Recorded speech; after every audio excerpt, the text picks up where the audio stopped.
여기에 지금의 치매 현황을 살펴보면요. 다 알 수가 있어요. 그래서 65세 이상 노인 인구도 이미 18년도고요. 지금 제가 어저께 들어가서 봤는데 이거랑 거의 비슷해서 제가 이걸 바꾸진 않았는데 성별로 따지면 여성이 많다고 했죠. 근데 연령별 구성 비율을 보게 되면요. 나이를 먹으면 먹을수록 치매에 노출될 확률이 훨씬 크다는 얘기예요. 그거는 그만큼 우리가 인지 능력이 떨어지고 치매에 걸릴 확률이 높다는 것은 우울성이 많고 혼자 지내는 시간들이 많고 재밌는 것들을 안 하기 때문에 점점 더 그렇게 나타나는 현상들이고요. 또 아주 중요한 걸 여기 한번 또 볼게요. 중증도별 구성 비율을 보게 되면요.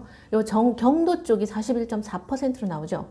이 경도 인지 장애를 우리가 잘 여기에서 예방을 해서 치매 예방 운동을 펼쳐서 교육을 시키고 치매에 대한 어떤 사람이 치매 걸릴 확률이 높은지 이런 사람들을 교육을 시키게 되면 이 경도 인지 장애를 완전 정상으로 만들어 놓을 수 있는 거예요. 그래서 우리가 치매에 대한 교육의 중요성을 자꾸 이야기하고 그러는 것들이 여기를 보는 거예요.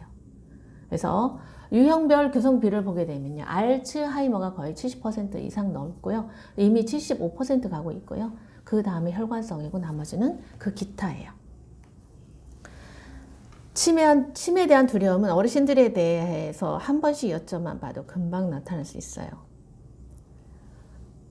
제일 무서운 병은요. 두려운 병은 그냥 치매에 안 걸렸으면 하는 것들이에요. 어떤 분이 치매에 걸리길 원할까요? 가장 무서운, 보고 싶은 가족도 못 볼 거고요. 또 내가 누군지도 모르는 거 굉장히 생각하고 싶지도 않은 그런 것들이잖아요. 그런데 암은 아프면 그냥 거기 치료하다 보면 그래도 인지는 있으니까 돌아가실 수 있어요. 상관없다고 해요. 그런데 치매에 대한 두려움은요. 상상을 초월합니다. 경험해보지 않고는 이야기할 수 없는 것이 아니라 경험해보지 않아도 알 수 있는 거예요. 초고령 사회의 큰 사회 문제는 우리가 그랬죠. 65세 노인의 치매 유병률 또 환자 수, 그러니까 내가 치매일까요 아닐까요 관리하는 비용 있잖아요. 그것도 굉장히 늘어나고 있고요. 관리 비용은 저희가 이렇게 숫자로 나타내면 잘 몰라요. 그냥 숫자로는 이게 그냥 늘어나고 있구나 이렇게만 아시면 되는데 지금 수치로 보면 이거 그냥 그래프로 보면 증가 속도에 있구나. 이거는 굉장히 큰 사회 문제구나 아셔야 돼요. 여기 지금 나왔죠. 치매 수진자 수 진료비가요. 이렇게 상승 곡선을 타요. 지금 우리는 이미 초고령 사회에 넘어가고 있기 때문에 이런 것들을 무시할 수 없어요. 그런데 알츠하이머성 치매는 왜 여성이 많이 나타날까요? 이것도 원인을 알아야 되잖아요. 우리 여성들은 완경기를 겪게 돼요. 그 완경기를 겪게 된다는 것은요. 뭔가 호르몬 변화를 느끼게 되죠. 호르몬 변화를 느낀다는 거 하는 것은 생리적 리듬이 변하는 거예요. 이 라이프 스타일이 변해요. 잠을 제때 잘 수가 없고요. 잠을 못 자게 되면 또 그만큼의 신체 건강이 떨어지기도 하고 이런 것들이 맞물려서 여성에게는 치매 환자가 많이 나타날 수 있다고 보고 있고요. 또 하나는 오래 살아요. 수치로 나타나는 것들은 여성이 많다는 거잖아요. 왜 그러냐면 기대 수명도 높고 실제로 보면 여성이 많이 살기 때문에 자료에도 알츠하이머성 치매는 여성에게 많이 나타난다 이렇게 보시면 되는 것들이에요. 세계적으로도 볼 때요. 치매 연구 비용은요. 우리가 상상 초월하게 외국은 굉장히 많이 들어가요. 우리는 시장에 불과하고요. 그래서 알츠하이머 치료약이 없어요 그랬어요. 있기는 있어요. 그런데 완치할 수 있는 약이 없는 거예요. 알츠하이머 이거 많이 들어봤잖아요. 그 알츠하이머는 그러면 왜 생기는 거예요? 물어보는 걸 많이 들어보셨을 거예요. 그리고 우리가 대부분 익히 들어서 알고 있는 것들이에요. 우리가 알지 못하는 베타 아밀로이드라는 그 단백질이 뇌에 쌓이는 거예요. 베타 아밀로이드는 우리가 젊었을 때는 이미 생성되고 있는데 우리가 알아서 우리 몸에서 다 배설해버려요. 없애버린다는 얘기예요. 그런데 어떤 이유인지는 모르겠어요. 베타 아밀로이드하고 타우 단백질이라는 것이 있는데 이런 것들이 우리가 스스로 없애질 못하고 뇌의 인지 기능을 담당하고 있는 기관에 쌓이게 되는 거죠. 이게 쌓이게 되면요. 이게 단단하게 굳어지기 때문에 정상으로 오기가 어려워요. 그래서 이유는 모르지만 우리는 이거를 쌓이지 않도록 하게 하기 위해서 무던히도 노력을 해야 돼요. 그래서 예방 프로그램도 필요한 거고요. 그러면 알츠하이머성 기억, 이건 증상들이 어떤 것들이 있는지 볼게요. 제일 먼저 기억력이 없어져요. 그리고 쉽고 익숙했던 일을 더 이상 하지 못하게 되는 것들이에요. 읽는 것도 잘 못해요. 거리 감각이 줄어들어요. 그리고 잘 안 바뀌는 것들이 하나 있는데 그거는 성격이에요. 그런데 그 성격조차도 변해요. 우리는 보통 인생을 여행에 가끔 비교합니다. 근데 여행은요, 여행의 파트너가 항상 마음에 드는 건 아니에요. 때로는 최악의 파트너가 함께 동승하기도 합니다. 제가 여기 보여드리는 크리스틴 브라이든이 그랬어요. 54세에 치매라 진단을 받게 되죠. 그런데 이분은 그 고위 공무원이었어요. 호주 고위 내무 그쪽에서 고급 고위 공무원으로 있다가 치매 진단을 받고 이 치매와 함께 여행을 시작하기로 합니다. 그런데 이 크리스틴 브라이든이 이렇게 책에서 이 치매와 함께 떠난 여행은 이 크리스틴 브라이든이 쓴 거예요. 그런데 이 책에서 이야기를 하는데 증상들이 본인이 생각했던 것보다도 훨씬 험난했다고 회상을 해요.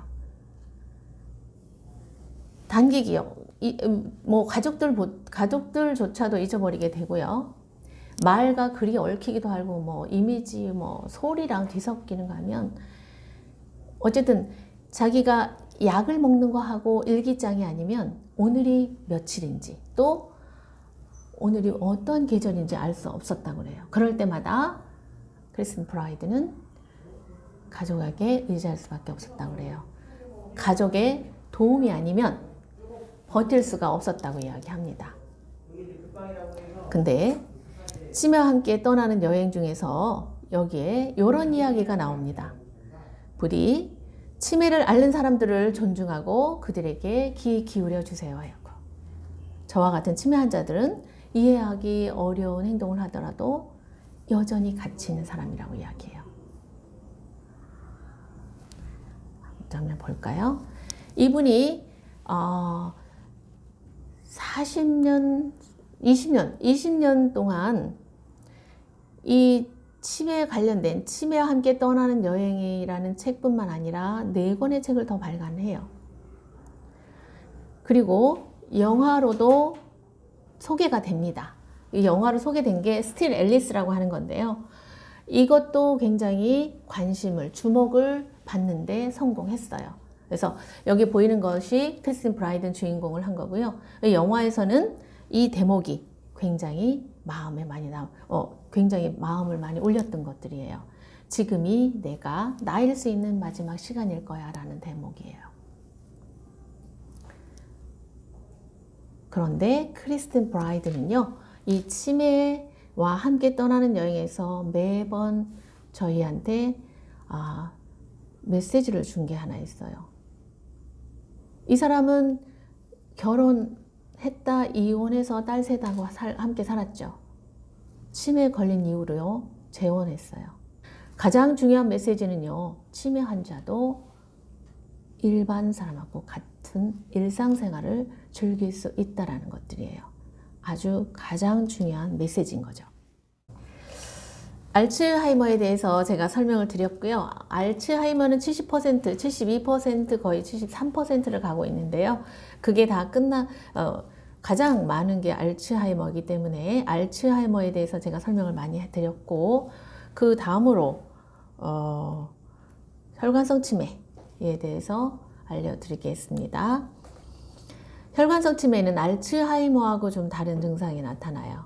그리고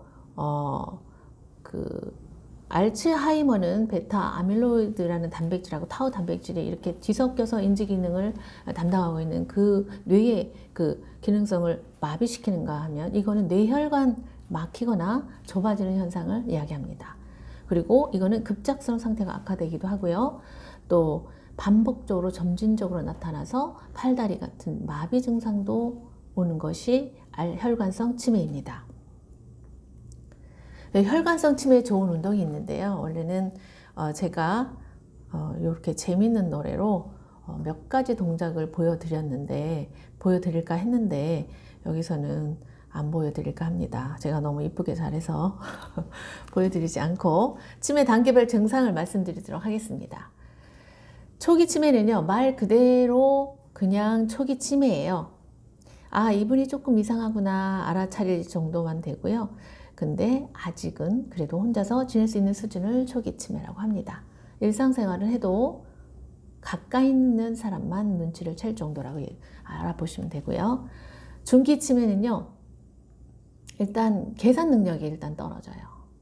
계산 능력이 떨어지고 이게 어느 정도 도움이 없이는 일상생활을 지낼 수 없는 수준을 중기 치매라고 해요.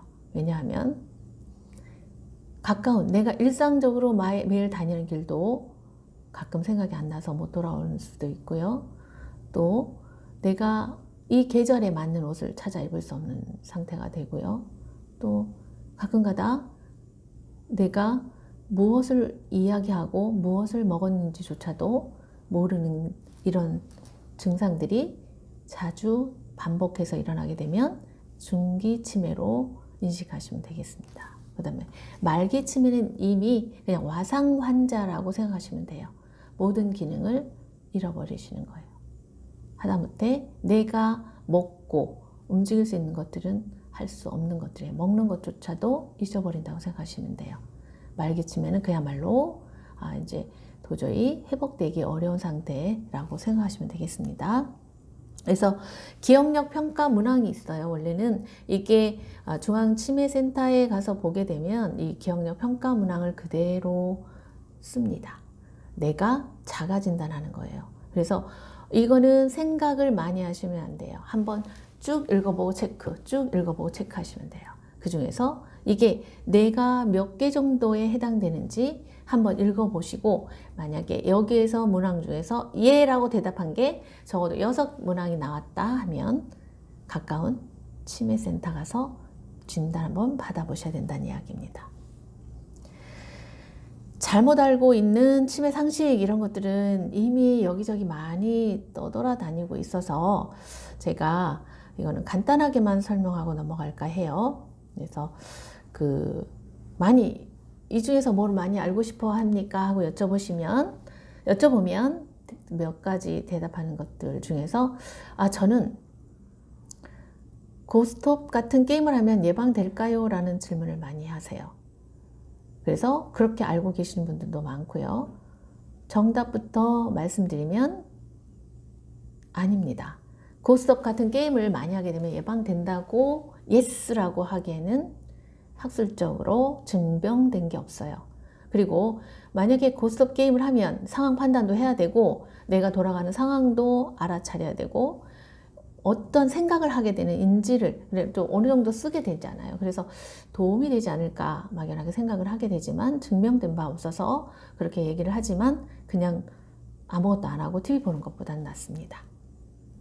그리고 건망증은 치매의 초기 증상이다. 건망증하고 치매하고 헷갈리는 분들 많으세요.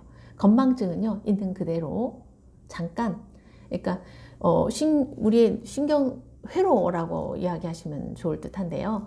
뇌를 담당하고 신경회로, 이것이 살짝 안 좋아진 상태에서 건망증은 나타나요. 근데 치매는요, 아예 뇌가 맡고 있는 그 회선 자체가 파괴됐다고 보시면 돼요. 쉽게 말씀드리면. 그래서 그냥 건망증하고 초기 증상, 치매하고는 좀 다른 거다라고 생각하시면 될 것 같고요. 치매는 나이 많으신 어르신들만 걸리는 질병이다? 이건 아니죠. 아까 맨 처음에 말씀드린 것처럼 초록이 치매는요, 젊은 사람들한테 오는 질병이죠. 누구랄 것도 없이 젊다고 해서 치매에 걸리지 않는 법 없습니다. 무조건 질병이니 예방하는 것밖에 없습니다. 우선 치매에 대한 일반 잘못 알고 있는 상식은 그냥 이도록 넘어가겠습니다.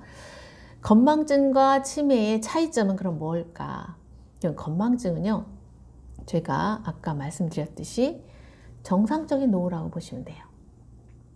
그냥 아주 그렇게 의식 없이 행동하는 것들이 있잖아요. 중요하지 않고 사소한 것들은 제가 의식하지 않고 행동했기 때문에 기억이 안 나고 잊어버릴 수 있는 것들이에요. 그런데 내가 그때 이렇게 했잖아 힌트를 주면 기억해내는 것을 건망증이라 합니다. 그래서 이 건망증은요, 일상생활에는 문제가 없는 거죠. 그래서 치매는 좀 뭐가 다를까? 뇌의 질환이에요. 정상적인 노후가 아니라 뇌의 질환이라고 보시면 되고요. 아주 중요한 사건조차도 기억을 하지 못하는 것을 치매라고 보시면 돼요.